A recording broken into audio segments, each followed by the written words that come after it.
ॐ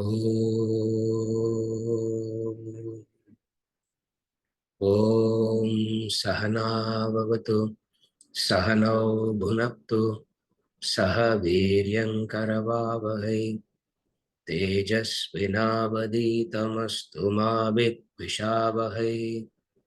ॐ शान्ति शान्ति शान्ति।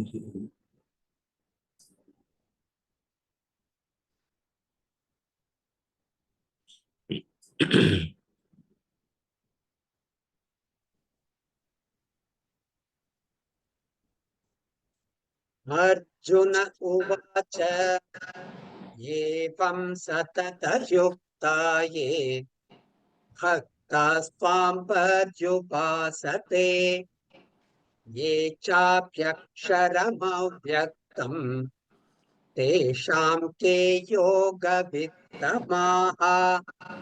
श्रीभगवानुवाच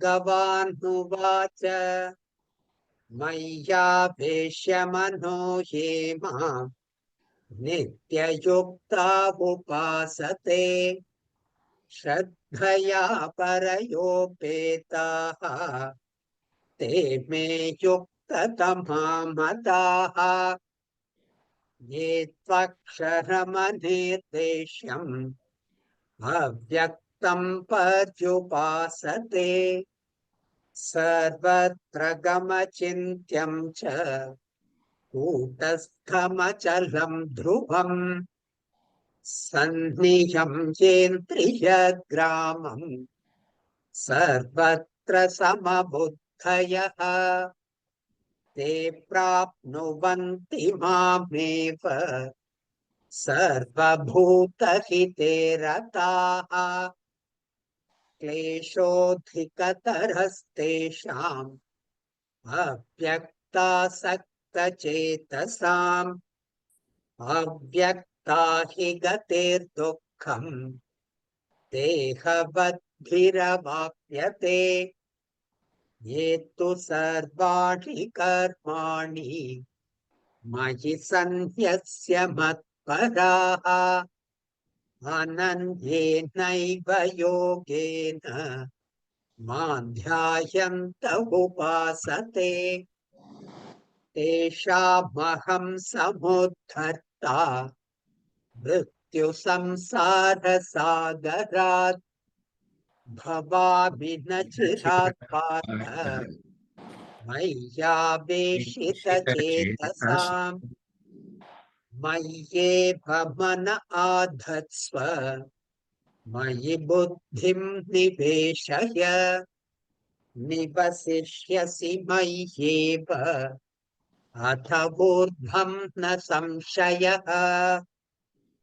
अथ चित्तं समाधातुं न शक्नोषि मयि स्थिरम् अभ्यासयोगेन ततः मामिच्छाप्तुं धनञ्जय अभ्यासेऽप्यसमर्थोऽसि मत्कर्म परमो भव मदर्थमपि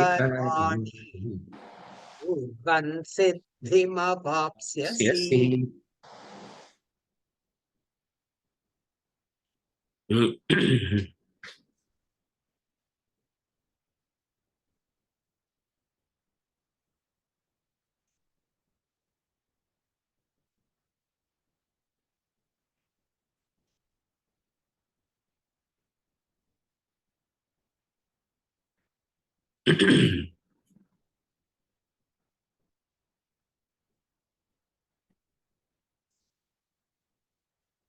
The question that Arjuna asked, who is, in your opinion, who is the best? The comparison that he is making is between two levels of seekers. It is not two people at the same level. Comparison should be made with two human beings at the same level. You cannot compare the human beings at two different levels of growth.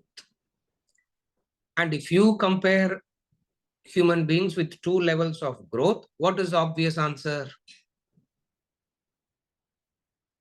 The obvious answer is because the person has grown already, he is the best. But that doesn't, so the question itself is a very wrong way of approach. The question itself is a very wrong way of thinking. Amongst the kindergarten students, you can compare and ask.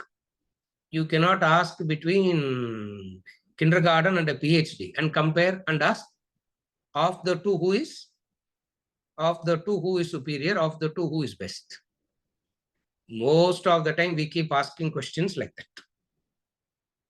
And we don't understand the fallacy in our thinking nor the questions. But what Krishna does, he takes those questions very seriously and he answers. Most of the time, Arjuna will be thinking, what am I asking and what is he answering? I am asking something and he is answering, I am asking something else, and he is answering something else. Therefore, the comparison is this between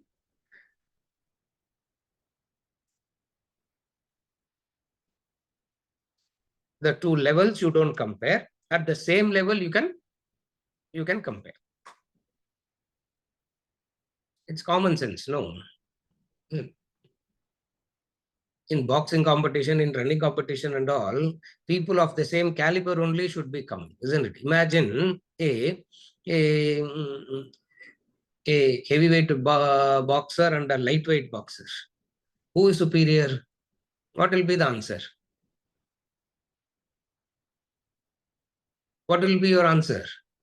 Supposing the question, there's a lightweight boxer and then there's a heavyweight boxer. Who is superior? What will be your answer? First, to go understand what is boxing and come and ask this question. The very fact that you are asking this question implies that you have not understood what is boxing. Are you able to follow the answer? But then we always, because our thinking is like that, we always give that answer. What is the answer? Obviously, who is better? The heavyweight champion is better. But the comparison itself is wrong. Therefore, what Krishna does, he gives an answer exposing the fallacy indirectly. He doesn't expose the fallacy directly. He exposes it in a very, very indirect way.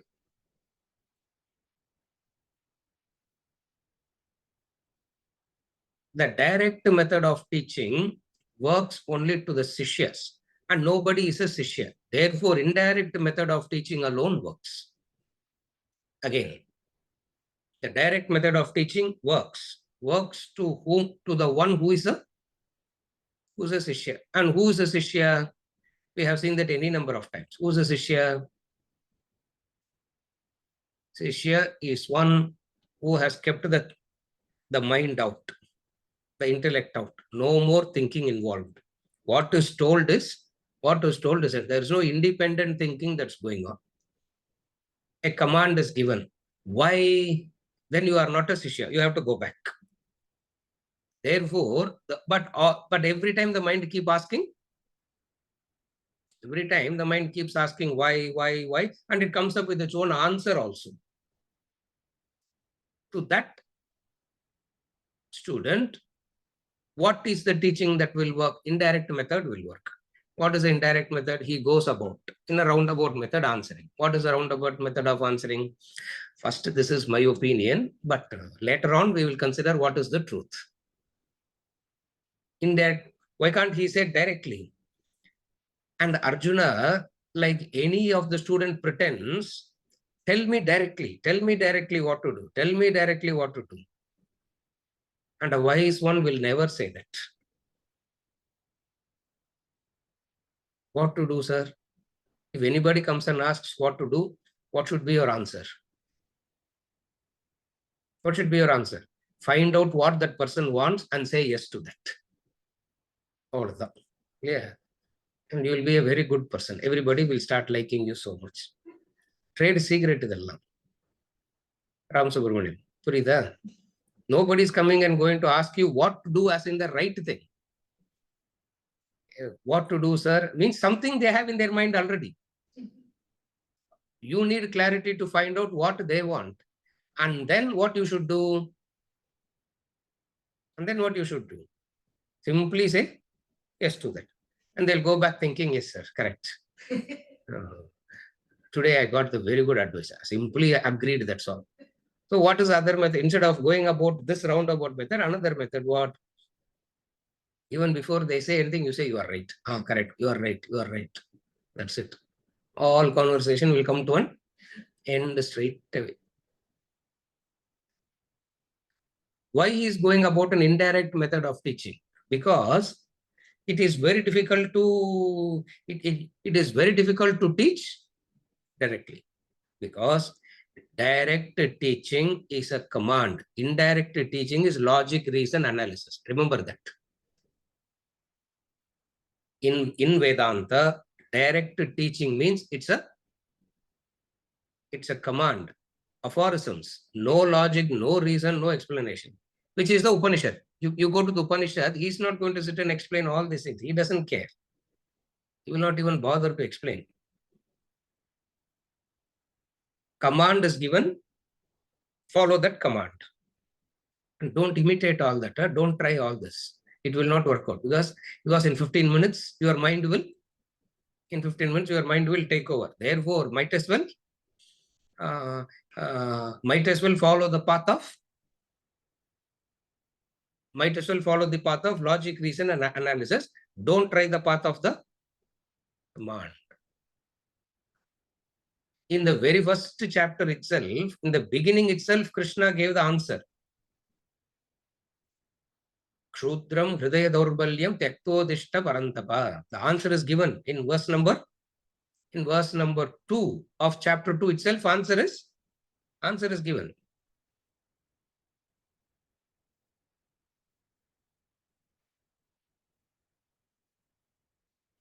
Krishna explored that method first. It didn't work out. Therefore, what he did, he adopted the indirect method. What is the indirect method? The indirect method of teaching is logic, reason, analysis. The direct method of teaching is command.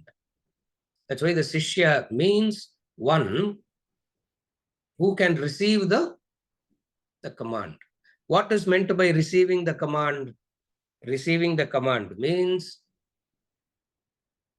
no independent application at all. Almost like slavery, no, sir, it is. Should you not give the logic and reason of it also? What logic and what reason can be given to the fluctuated mind? To the sthira buddhi, logic and reason will help to the sthira buddhi. To the asthira buddhi, what logic and what reason can be given? Command will not work to the asthira buddhi. Therefore, logic, week after week after week, verse after verse after verse, text after text after text. In the text, the text, and the therapy come back to the same, keep coming back to the same text again. Why? The indirect method of teaching. The direct method of teaching is very straightforward. What to do? Shudram hridaya daurbalyam tyaktotishta parantapa. Nashto mohat is going to say in the 18th chapter. If at all we come to that 18th chapter. And if we are alive and come there, Nashto mohat smrtir labda, he is going to say, which he had already heard in, which he has already heard in chapter. In the very first verse itself, the answer is given. What is the indirect method? The indirect method is what we take. What is the indirect method in relation to God now?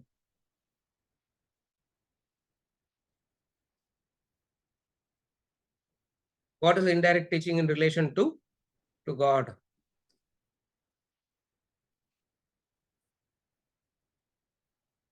Eka Rupa, Aneka Rupa, Vishwarupa, Arupa. These are all the various descriptions of God. Right. Ekarupa God is meaningful to whom? Ekarupa God is meaningful to whom? To the one who says na asti. Nasti. Nasti means atheist. To the one who's a nastika, who says na asti iti. One who says there is no such thing, to that person you don't give Advaita Jnanam and say Tattvamasi. Because he'll go back thinking, oh, ego is God. That's what happened. Upanishad talks about this very beautifully. Devas, human beings, asuras, go to Brahma, the creator, and asks, teach. Brahma simply said, all three said, thank you, and came back. Beautiful, beautiful Upanishad. All three. Devas went to Brahma, human beings went to Brahma, asuras went to Brahma and asked the question. Teach us. Brahma didn't give different answers. He simply uttered the word. Everybody came back thinking whatever. Asuras came back thinking the means. Human beings came back thinking the means dhanam. Oh, we are not at all doing anything. I've been taking. I should start giving. So the word the human mind interpreted like that. The Devas interpreted it as Damba. Because the Devas are the one who has the pride. Devas means one whose pride about their achievements and attainments. They have attained something and they have achieved something and they have Damba. So, Dana, Danam, human beings. Dana, Damba for gods. Devas. What Asuras thought? Adan Tamasik Buddhi. Dana, they came back thinking adharma as dharma. What they are doing is already right. Everyone follow? It means what? You need to educate the person from where that is to the next level. So to the one who is the astika. Who's the astika? The astika means one who has no belief in God. A person may have no belief in God and can still be ethical. Carefully follow that. A person may have no belief in God and still be value-based. Don't think that Nastika, one who doesn't believe in God, means he's going to be a... No. A person may not believe in God and may still have some virtues also. He may still be he may still do a lot of dhanam, he may still be everything, but still that person is called as Asura. Nastika. Again, I repeat. A person divide all human beings into two, Astika and Astika. Now we are not coming to Astika, we are coming to, first we are discussing the Nastika. Na Asti. To that one who says Na Asti, at least Ekarupa, God, at least see God in one form. Are you okay? The shift in understanding? Are you able to follow? And that Nastika itself is subdivided into two categories. What are the two categories? One can be ethical, as in following some common sense principles. Another can be unethical. But both put together will be called as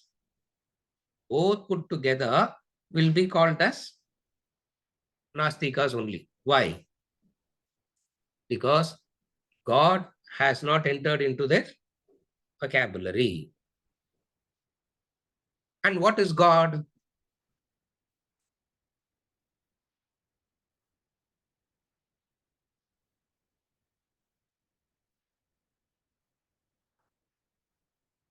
Karmadyaksha and Karmapala Data. The one who has created the law, on one who maintains the law and give results according to the law. From na asti, the person becomes, from the nastika, a person becomes astika. Now, what is the shift now? I have to follow the shift. What is the shift now? There is this karma pala. There is the law. The moment the understanding that there is the law comes, what all follows automatically? The moment you understand that there is a law, what follows automatically? The law, the consequences of the law, the punarjanma, the swarga, the naraka, everything follows automatically the moment you have a conviction on that one word called law. Nastika means one who doesn't believe, or one who doesn't have a clarity, or one who has not accepted that there is a supreme law. So Nastika doesn't mean a terrorist. A Nastika is one who doesn't understand that there is a law. Because he doesn't understand that there is a law, he lives life the way that one wants. In that way of life, he can be good also at times. To that good thing, some benefit will come, but still that person will be called as Nastika. So, how to help the Nastika to become a Nastika? What is the help? First tell him Ekarupa, there is a God. There is God in a form, in a specific place only. Go there. If you have to see God, Vishwarupa and all is not possible. Because you open your eyes, what are you seeing? Yeah, Vishwarupa and all is not possible. Therefore, what you need to do, go to a place, a form, and see God. Eka Rupa. And then Aneka Rupa. I'm not going to the gradations of Eka Rupa, Aneka Rupa, because all that we have studied already. So the Eka Rupa, Aneka Rupa, Vishwarupa, and Arupa, etc. Now, what is Arjuna asking?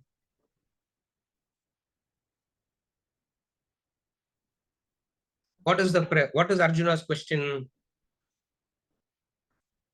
Those who understand the Vishwarupa and those who understand the Avyaktam, of the two, who is best? Those who see you as Vishwarupa and those who understand you as Avyaktam. Avyaktam means what? All that we have studied already, I remember. All that we went into the elaboration of what is Vyaktam, what is Avyaktam. We broke all that. We broke out all that and we understood all that.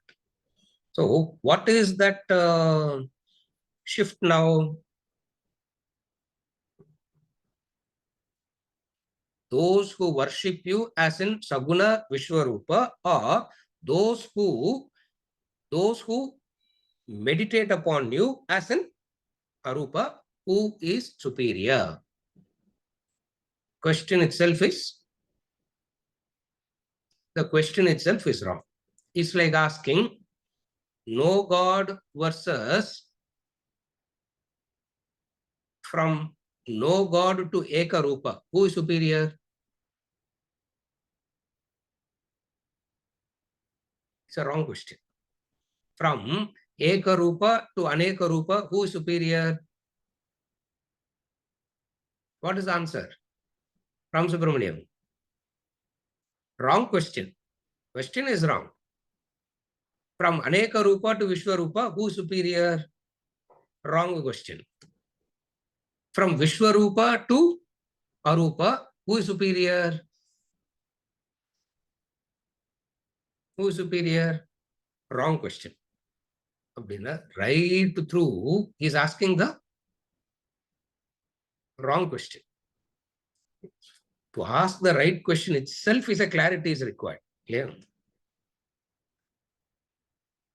That's what Ramana Maharshi says. You will come to the wise man and you will not know what to ask, he said. You will come to the wise person, but you will not know what to ask. Because to ask the right question itself requires a clarity.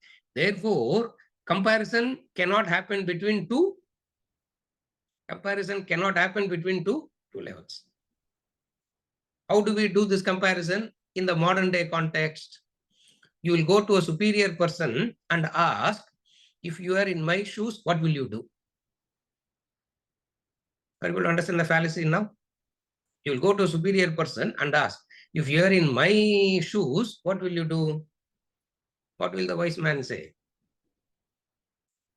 Exactly what you are doing, what you do exactly is what I will also do. Because then only I am in your shoes. No, sir. If you are detachedly, how would you see it? If you are objectively, how would you see it? You know, if you are detached and objective to a situation, don't get objective, don't get detached to any situations. Amit, if you get detached and objective and look at a situation, how would you look at it?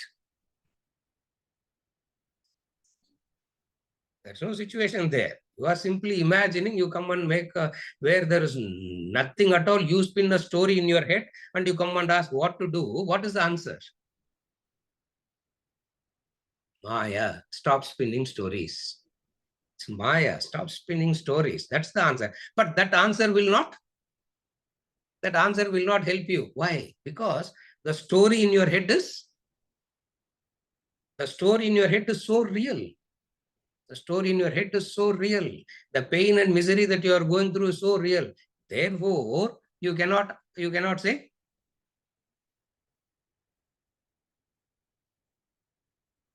be objective. Because when you are objective, I have said this any number of times.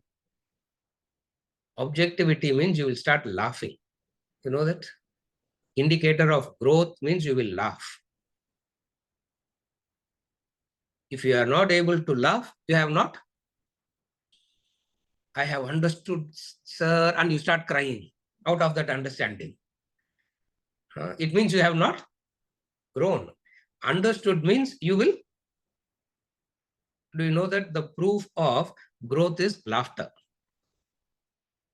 The proof of growth is you'll be able to. That's why the wise one is like a unmata, laughing. He's laughing. What is there? Why? But then we think, why is he laughing all the time? No, he's asking, why are you crying all the time? Yeah. It's like, no. Objectively, how to cry? Yeah. And look at the situation objectively, detachedly, crying, give a solution. What is the solution? There is no solution at all to it. Therefore, he gave a very beautiful answer in verse number 2. We are studying verse number 2 now.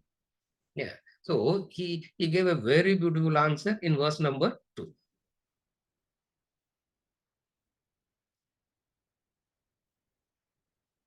Those who worship God, those who believe in God, first believe in God.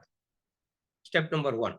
Second, understand that God is your savior, protector. God means law. Remember that. We have said it any number of times. Understand that God is the savior, God is the protector. Correct. Having understood God as a savior, protector, don't go to that God for wrong reasons. This is where Vedanta starts. They say, don't go to God for wrong reasons. In the name of Vedanta, people stopped going to God. Are you able to understand the difference now? They say, first have a conviction that there is a God. God means the law. Karma pala, karma adhyakshaka, the one who created the one who made the law, and one who gives the pala according to the law. Having understood that there is this thing called God, obviously you will go. Correct? Obviously, mind will be attracted. See, the problem is we want the mind to get attracted to God. And when you get attracted to God, what will happen? You will go to God for wrong reasons. What is the wrong way of going to God? What is the wrong way of going to God? Artha, arthi, jignasu. Artha bhakti, you go to God wrongly. Artha, you go to God wrongly. Jignasu, you go to God wrongly. Who is Artha? Kunti, when Krishna was giving boons to everybody, the turn of Kunti came. So Krishna asked Kunti, what do you want? What boon you want? She is a Artha Bhakti. So she said, let Artha keep coming to me again and again and again. What does that mean? Artha means distress, crisis. And only when distress, crisis comes, I'm remembering you. If crisis is not there, what am I remembering? So you don't need crisis to remember. Artha Bhakti, distress, crisis. Artharthi Bhakti. What is Artharthi Bhakti? Want to accomplish something in life. What do you want to accomplish? You want a career. House must be built. Yeah, house must be built. And that also every month the budget is increasing or decreasing. You start with one budget and the budget, it goes on increasing. What to do now? Artha Bhakti. Then comes the third, Jignasu Bhakti. What is Jignasu Bhakti? The Vedanta class Vardala, Jignasu Bhakti. Get intellectually tickled and go back. Yeah, just get intellectually tickled, just get intellectually excited and go back. Nothing happens. No karma yoga happens. See, supposing if you get intellectually tickled, how do you understand? How do you know that you have understood it rightly? You'll go back to karma yoga. But then no karma yoga is happening. It means what? It is the entertainment. It is much better than not coming at all. Much better than not coming at all. Having come to the person for the right reasons. Amongst those who come to you for the right reason, there are two categories. Who are the two categories? Vishwarupa and Arupa. Who is the best?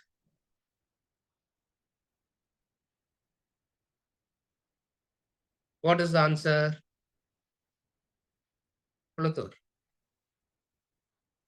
is the wrong answer? Says, what is the answer to this question? Wrong question.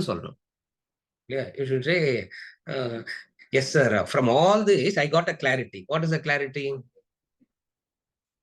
That Arupa Bhaktas are superior to Vishwarupa Bhaktas. Go back. Inga chapter 1 lend ஆரம்பிக்கணும் திருப்பி. Every time you give a wrong answer, remember, every time you give a wrong answer, where you should start from? From chapter 1, we have to start. Yeah, that's why we keep going back again and again and again. And it is exactly like this. In the school, recitation competition will happen, no? Yeah, they would have by hearted 20 sentences. And the teacher will be standing in the pit, prompt, isn't it? The teacher has to stand in the pit. Nobody will be seeing. So and the teacher will be standing there in front. The child says 8 sentences. 9th sentence, the first word is forgotten. Now what to do? You leave it to the child will start all over again. Again, isn't it? Only if you go to the first, the sequence will come. So therefore, prompt. The teacher will stand in the pit. And then that is your training. To learn to look at the teacher in the pit itself, you need some training. Inga pitteல்லாம் கிடையாது teacherல. We keep going back to chapter Upanishad. It keeps going back to the basics again and again and again. What is the answer he gave?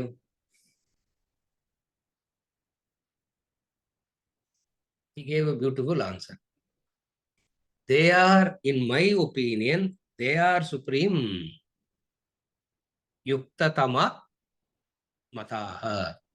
In them do I consider best in yoga. In my opinion, I consider them best. See, why he is saying my opinion? Because he is saying something which is different from the tradition. He is saying which is different than the parampara. What is the parampara saying? Jnana yogena sankhyanam karma yogena yoginam. The sequence is the parampara is very clear. The sequence is very clear, and you cannot say anything opposite to that. But there are times where you have to say something opposite to that, because the person in front makes you to do that. Not that Krishna wants to say that. Arjuna in front is making Krishna to say something. And even when he is saying it, he just slips it in so that nobody misunderstands. Arjuna doesn't misunderstand. We all will not misunderstand later. He slips in that word. What is that word? Yuktatama me mataha. In my opinion. In my opinion. Opinion means relevant to time and space. Opinion means that which is relevant only to that particular time and place. Distinct and different from that is dharma. So there is a difference between mata and there is a difference between dharma. இப்போ மதம்னு சொல்றோம், தமிழ்ல கூட same word we use இல்லையா? ஹிந்து மதமா இல்லையா? உண்மையிலே அது அது மதா தான். ஏன்னா மதாக்கு அனதர் மீனிங் என்ன? Another word for another meaning to the word mata is what? Okay. யானைக்கு மதம் முடிச்சிருக்குன்னா என்ன அர்த்தம்? ஹிந்து மதம்னா யானைக்கு மதம் முடிச்சிருக்குதுன்னு அர்த்தம். ராஜ்குமார் புரியுதா? இல்லையா? அது வந்து மதம் முடிச்ச யானை மாதிரி சுத்தின்னு இருக்கும். நோ சார், இப்படி எல்லாம் பேசிதான் போச்சு நம்மளுடைய மதமே போச்சு. இப்படி எல்லாம் பேசக்கூடாது. நீங்களே இப்படி சொன்னா அந்த வாட்ஸ்அப் குரூப்புக்குள்ள நீங்களும் வாங்க சார். சங்கர், அந்த வாட்ஸ்அப் குரூப்ல நான் வரவே மாட்டேன் சார். எல்லாரும் வராங்க sir. Everybody is in that group. No, the fact that everybody is in that group means that group is wrong. அவ்வளவுதான். it's very clear. Everybody is in that group, sir. List எல்லாம் வேற கொடுத்தார். who are all in that, all the wise yogis and great men were in that list. Come, I said, அது மதம் சங்கர், தர்மா கிடையாது. அவருக்கு புரியல, இன்னும் புரியல அவருக்கு டிஃபரன்ஸ். இன்னும் புரியல டிஃபரன்ஸ். புரிஞ்சுதா எப்பயாவது? He is using that word matam. நான் சொல்ல, I am not saying he is using the word, and we are only elaborating on what he is saying. Therefore, there is a difference between matam and there is a difference between dharma. Now, what we want to understand is dharma, and that dharma for temporary purposes, you will say something which becomes mata.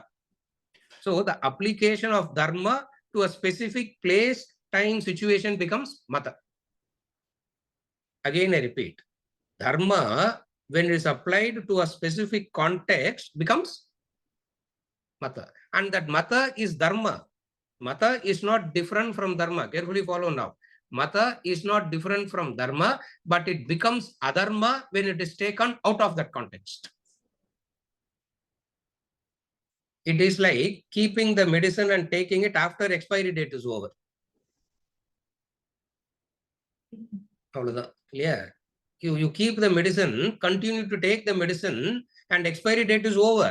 But no, sir, my grandfather gave this bottle, therefore I will still keep it. Parampara bottle, sir. This is, therefore I will keep it. The expiry ஆயிடுச்சு பாத்துக்கு.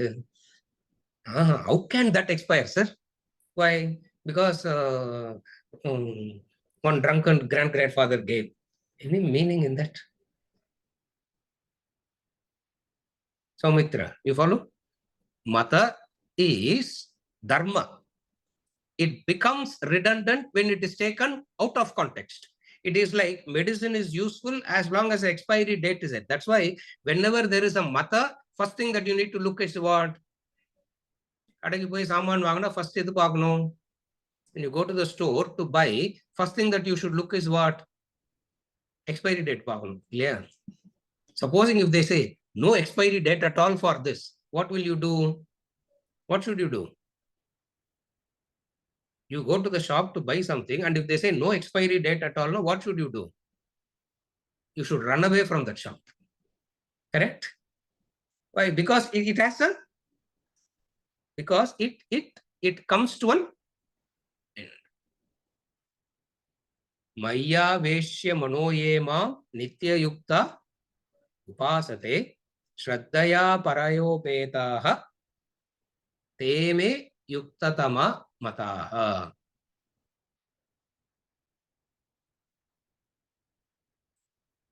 They worship me with Shraddha. They worship me with Shraddha. Because the Shraddha element has come in, it becomes Dharma. Are you able to follow? Because of the Shraddha factor that has come in, he says, you are still, you are doing the right thing.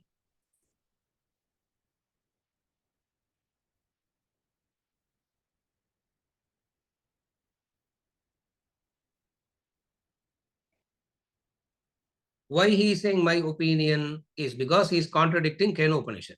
Kenopanishad this, Kenopanishad said what? Tadeva brahmatvam viddhi nedam yadidam upasate. Tadeva brahmatvam viddhi nedam yadidam upasate. Kenopanishad has established it so clearly. And now he is saying something, contradictory to that. Is it correct? Is it correct? Is it correct? Yes, it is correct. In the context of Arjuna, in that situation, it is correct. Is it a dharma? Is it a dharma? No, it's not a dharma. That's how we understand the difference between the matam and dharma. Either looking at the fallacy of the mata, people drop dharma. Is the Kutarka thinking. Mata comes with a limitation. It is like keeping it after the expiry date is over, and it will be absurd. You keep something after the expiry date is over, it is absurd to keep it. Therefore, looking at that, you will drop the mata. Instead of dropping the mata, what people drop? What people drop? They drop the dharma itself. They drop the very dharma itself. Now, here, what are we trying to do in this classroom? We are able to understand, we want to understand the dharma and we want to understand matam also. We want to understand both so that you know when to use and when to stop using. Expiry date vandirthuna thik potron. Are you able to follow? Yuktatama. Therefore, he says, these people are those who are,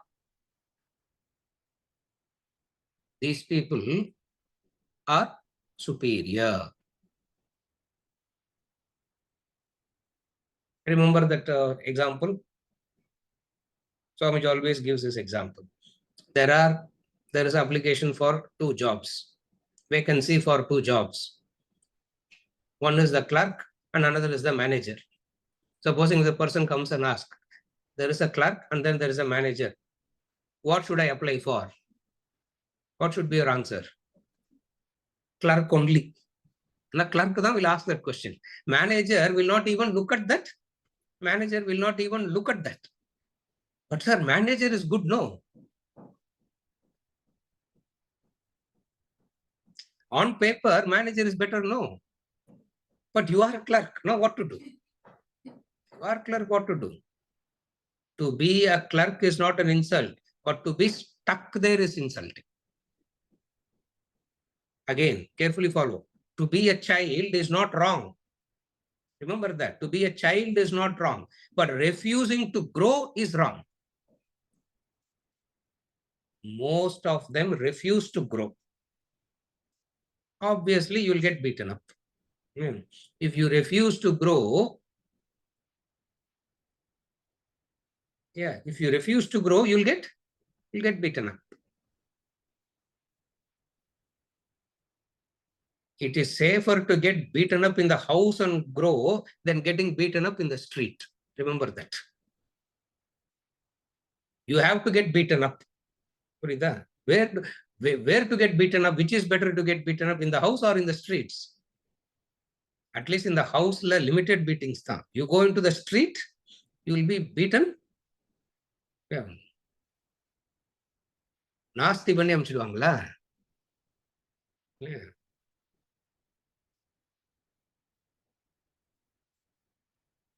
Vijayarangan இது வந்து அந்த Vadivel comedy மாதிரி ஆயிடும். சந்து சந்தா கூட்டு போய் அடிப்பாங்க. Yeah. If you don't learn it,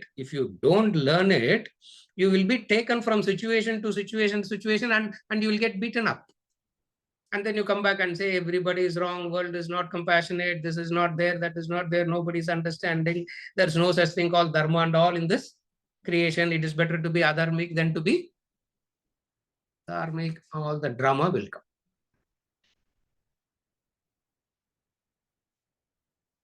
Having said they are superior, now he is going to make something difficult for them. Other 3 and 4. He said, it is they are superior. Abdina, congratulations, garlanded, they should leave. No. Now he's going to come up with 2 verses, which is going to make it. What if they do, they can go to the next level also. That is the verses that we are going to study now. 3 and 4 combined.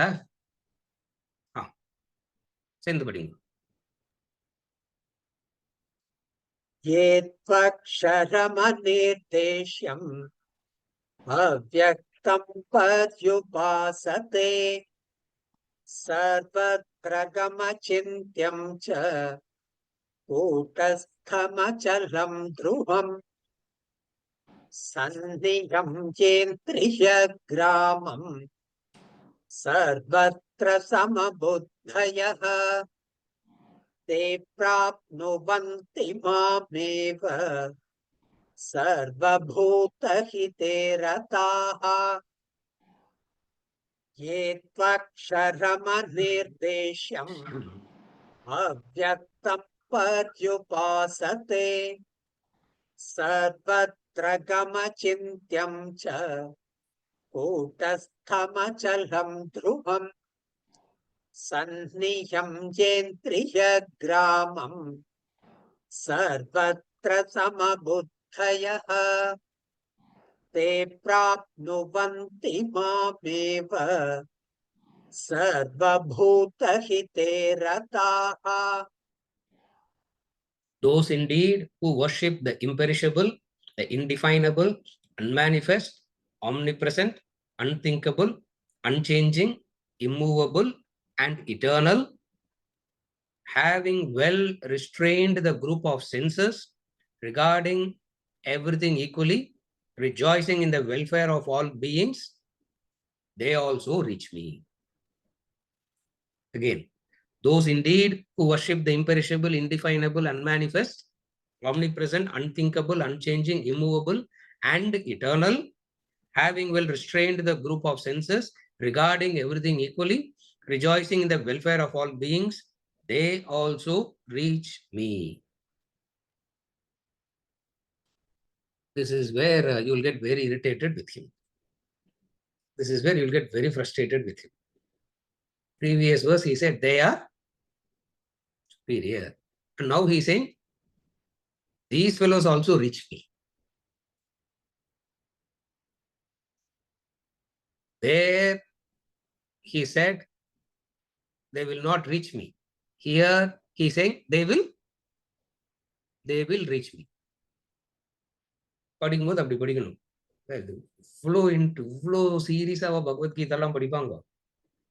ஏதோ ஒரு கதா காலக்ஷேபம் மாதிரி we should listen and we should go. No, you should not read Bhagavad Gita like how you read mathematics. You should read Bhagavad Gita like newspaper. 100 words per minute, you can continue to read, isn't it? But then you don't read Bhagavad Gita like a newspaper. Compare. What did he say in the previous verse, number 2? Verse number 2, he said, they are superior. Now he is saying, these people also come to me. They worship me, endowed with Shraddha. I consider them superior. Here, they come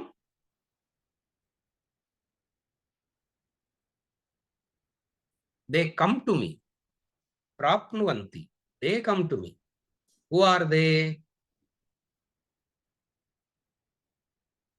The exact opposite of the previous verse. Very important verse, because this verse is, traditionally this verse will be called as Brahma Lakshana Shloka. That the Lakshana, the definition of Brahman. Brahma Lakshana Shloka. This verse number 3 is. Verse number 4 is the disciplines. Before we go into the disciplines, we will see the definition. First thing, Aksharam. Aksharam means never subject to change.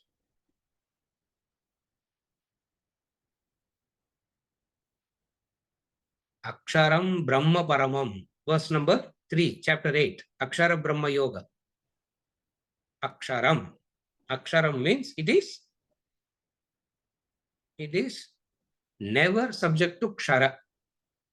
Kshara, ksharati. Kshara means perishable. It goes on diminishing, changing. Akshara means not perishable. A form by law will perish. Any form by law will perish. That which is imperishable means it cannot have a form. It cannot have a form means formless. That's how they derive. Formless means it can assume any form. Formless means it can assume any form, and whatsoever form it assumes, it will be detached to that.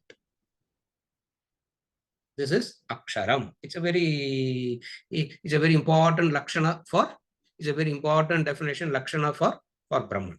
Formless means it can assume any form, just as gold is formless, but it can assume any shape and form. The clay is formless, but it can assume any shape and form. Aksharam Brahma. Second, Avyaktam. Avyaktam, we have seen that again. Indriya Agocharam. Avyaktam means Indriya Agocharam. Indriya Agocharam means not available for, it can never be known as an object. Again, Avyaktam means unmanifest. Vyaktam is manifest. Avyaktam is unmanifest. Now it is Avyaktam because it can never be known as an object. Okay, work backwards. Everything you can understand only if you objectify it. You can never understand anything if you don't objectify it. For able to follow, we have seen all this any number of times.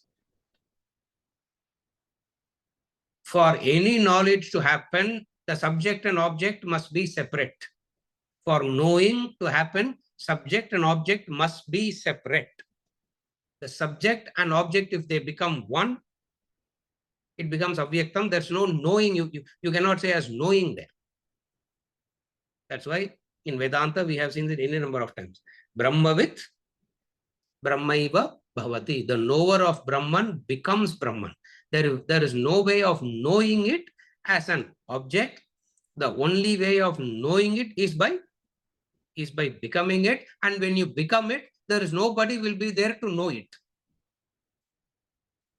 That's where Maitreyi had a problem. But I want to know.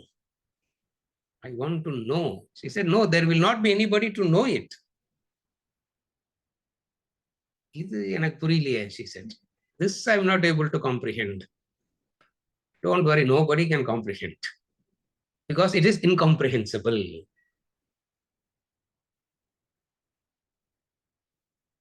Imagine In order to know something, if you have to become it, life will become utterly chaotic.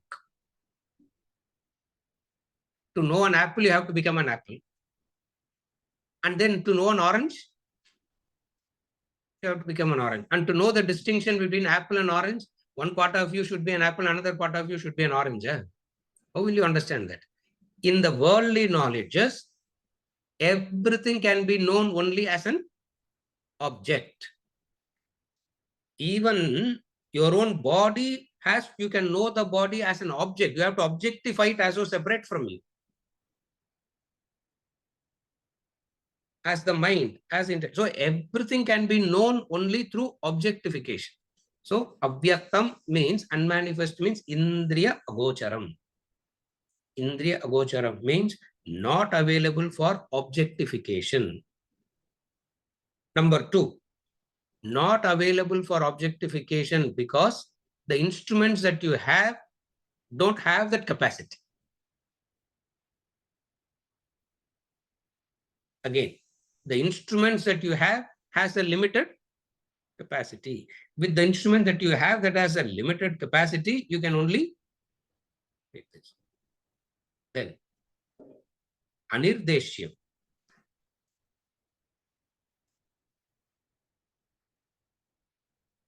Anirdeshyam means anirvachaniyam, indescribable. One gets connected to the other, or the same thing will be repeated in very many ways. It's like Sahasranama, it is. It is like Brahma Sahasranama, you can say. Vishnu Sahasranama, Brahma Sahasranama, this is. What is it? Nirguno, Nishkriyo, Nityo. This is the Brahma Lakshana Sloka, very beautiful Brahma Lakshana Sloka that you get from Krishna, the Bhagavad Gita. So he says it is Aksharam, it is Anirdeshyam, indefinable. Nirdeshyam. Nirdeshyam, na, that which can be established. Anirdeshyam means that which cannot be established. Clear?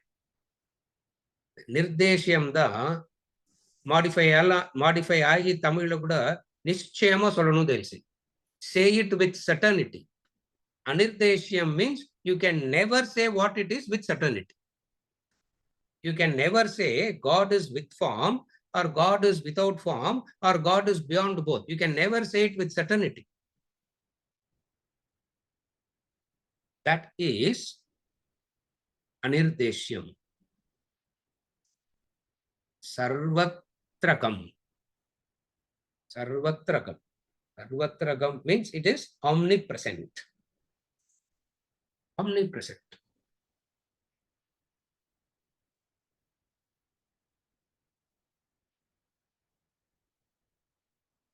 God is everywhere. Na பயமுறுத்துறாருன்னா சொன்னா என்ன பண்ண முடியும்? He is there watching you. Wherever you go, he is inside of you, watching you. External CCTV வச்சு of of பண்ணி வைக்கலாம் இல்லையா? He is sitting inside of you as consciousness, which can never become unconscious, watching you all the time. அப்ப எப்படி இருக்கும்? Will be so blessed to have him watching you all the time. Why? Because you will behave. அப்பதான் ஒரு correct தர்மம் எல்லாம் வரும். அப்பதான் because he is there looking at you. Omnipresent. One of the beautiful definitions of Brahman is it is omnipresent.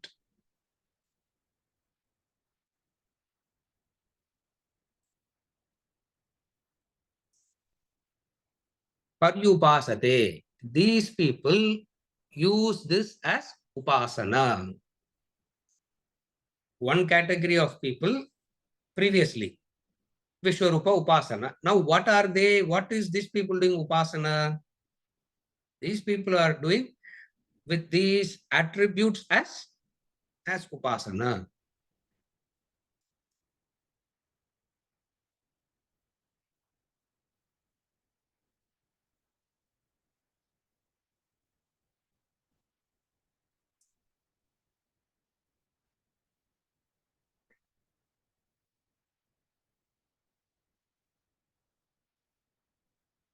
Upasana, Upa-asana. Yeah. Upasana பக்கத்துல இருந்து உட்கார்ந்துக்கோங்க, they say, no, come and sit. இல்லையா? Come and sit closer. That's all it says. It is not saying come inside me. Become me. Remember that. There's a difference. Come and sit. Come sit closer to me is different. Yeah. Come and sit on my lap is different. Become. What is Sayujyam? Yeah. That's Sayujyam, that is. Sayujyam, that is. That's what? That's the ultimate. That's the ultimate. That's ultimate goal. In order to get to that ultimate goal, first upasana must happen. Upasana means what? Upasana. Upasana means sit with God first. ஓடுறதுலயே இருக்கக்கூடாது இல்லையா? You don't go into the temple. Yeah, you don't go into the temple booking the return ticket. Yeah. People told me, sir, that morning flight lands there at 2 o'clock. Morning flight at 8 o'clock, sir. My return flight is at 2 o'clock.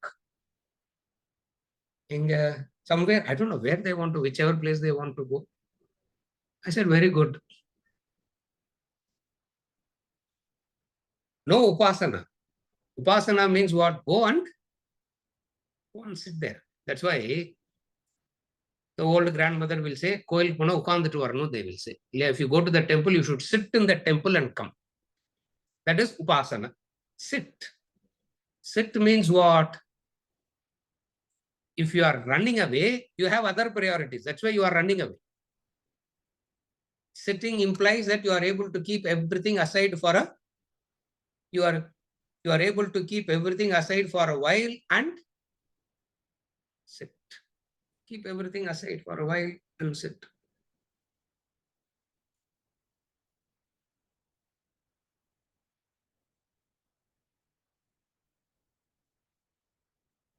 We have said this any number of times. Again, I am repeating. The Vedas, the Vedanta always talks about upasana a lot. And people misunderstand. There is a difference between meditation and upasana. In Vedanta, there is no meditation. It is only, there is no meditation. There is only upasana. There is japa, there is upasana. There is no meditation. For what is meditation? Stopping of thoughts. Chitta vritti nirodha, it's called. The thought should stop. Silence, sir. In Vedanta, what are we attempting? We are not attempting at silencing the mind. We are attempting to make the mind flow in a single direction towards God. We are not attempting to stop the thought. Remember, we don't make an attempt to stop the thought. Everywhere, it is stopping the thought. Factually speaking, you don't have to make an effort to stop the thought. Yeah.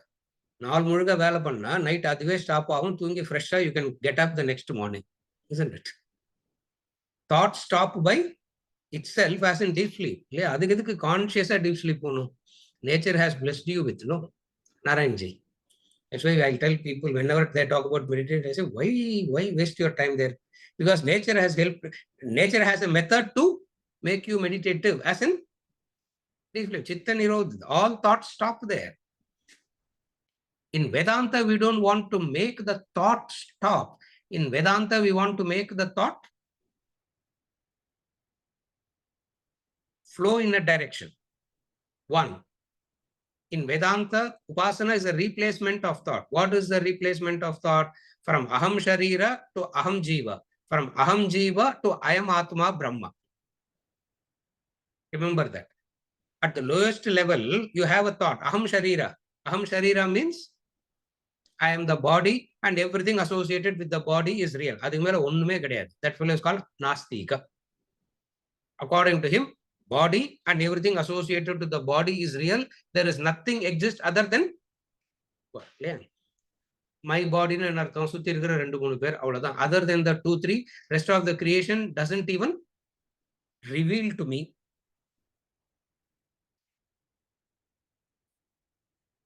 But if anything happens to that 2, 3, my stomach is churning. Anything that happens outside, I don't even register. This is aham sharira thought. This aham sharira thought should not try to silence it. This aham sharira thought should be replaced with aham jiva. Aham jiva means what? That itself is a very mature thought. Aham jiva itself is a very mature thought. What is it aham jiva? What is it aham jiva thought?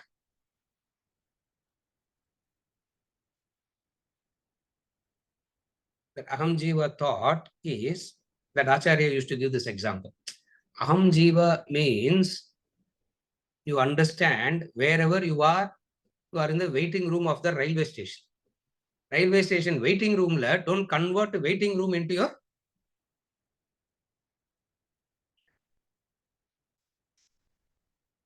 railway station waiting room. Okay.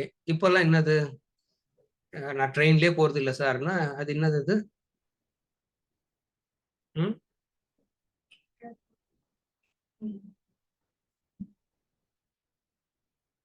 அது என்னதான் first class lounge நல்லா இருந்தாலும் how much ever the first class lounge is appealing, fantastic, Amit, you will not open your suitcase and live there. Yeah, that is aham jiva. That conviction is aham jiva. I am now. This is temporary. Where I am now is temporary. I should not open up everything and park myself here.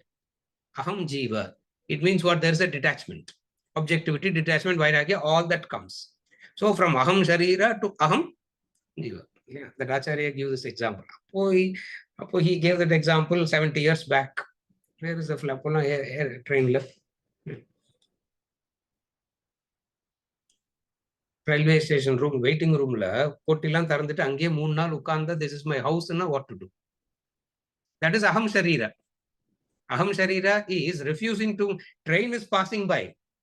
Yeah, each and every train is going, but you are refusing to board the train because you are stuck in the waiting room. That is aham sharira. So what is the first maturity that you should get from aham sharira to aham jiva? What is aham jiva now? What is aham jiva now? Silent airport, no announcements will be made. What should you do? What should you do? Or what will you do? Board isn't it? You have to keep looking at the board all the time. If you are able to do that, you have matured into from aham sharira to aham jiva. Replacement of thought. From aham jiva, that also you go. What is that? I am Atma. I am Atma Brahma. I am Atma Brahma. I am Atma Brahma. Upasate. The word, he's using the word upasate. He's not using the word,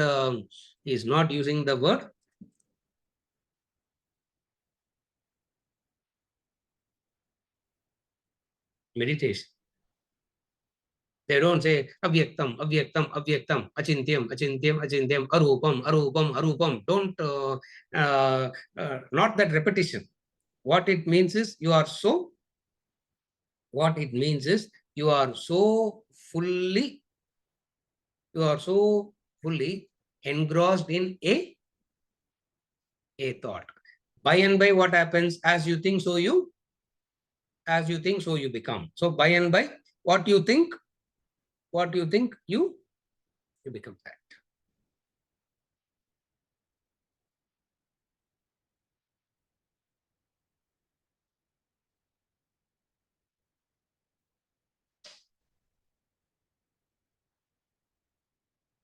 These people are different because they will not say Brahman is avyaktam. They will not say Brahman is avyaktam. They will not say Brahman is arupa, achintyam. They will say, I am avyaktam. Try and say that. You will laugh at yourself. Yeah. I am all powerful. I am all powerful. Say that. Half an hour. I am all powerful. I am all powerful. I am all powerful. Say that.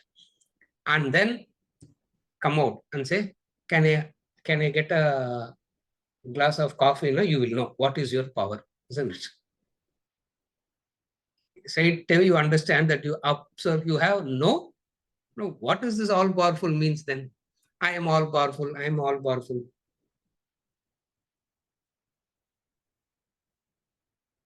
Remember the law, which will continue next week.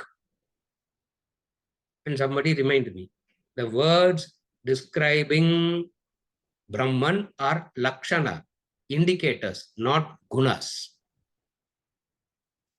There is a difference between lakshana and guna. These are all not attributes, gunas of Brahman. Whatever we are discussing is not gunas, attributes of Brahman. They are called indicators.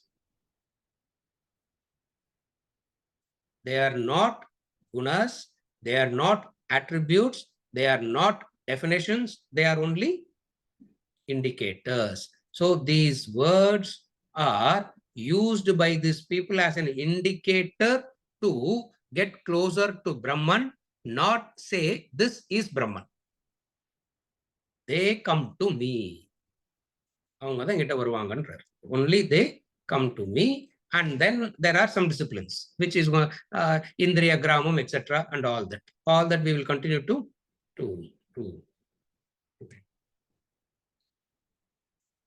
With this, clarification. And then we conclude.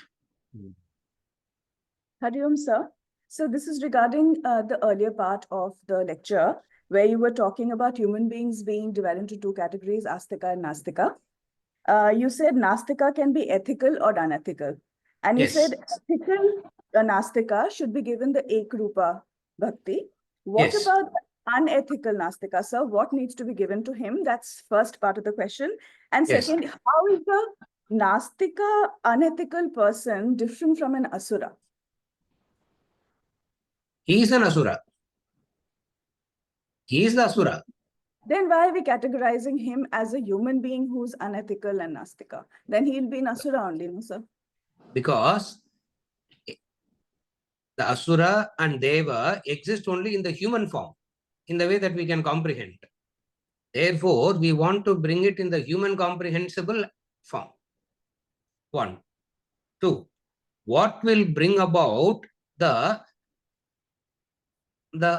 unethical Nastika to the ethical Nastika? What will bring about the change? Because of the extreme guna, because of the extreme tamo guna they are in, the knocks and shocks will wake them up. That's why nature teaches them. Nature will teach them. We cannot, no guru or shastra can help them. Nature teaches them. And how nature teaches them? By giving knocks and shocks. Immediately they'll tend to blame the other. Whenever there is a knock and a shock, whenever there is a pain, misery, the natural tendency is to blame the other. After a while, but then because of the human sharira, that rudimentary intellect will be there. They will suddenly one day they will think, what? Why is it only I am having a problem and nobody else is having a problem? Something will wake them up. And what will wake them up is the pain. So the unethical Nastika will become a ethical Nastika. They're all very good people, but not spiritual. Good people should not be misunderstood as spiritual. For spirituality to come in, God must enter. Not just ethical and not just morals and values. God must come in. God means the moment God comes in, what all comes in? That's the sequence I said already. The dharma will come, the karma will come, the punarjanma will come, everything will come. Is okay? Yeah. With this, we conclude for today and we continue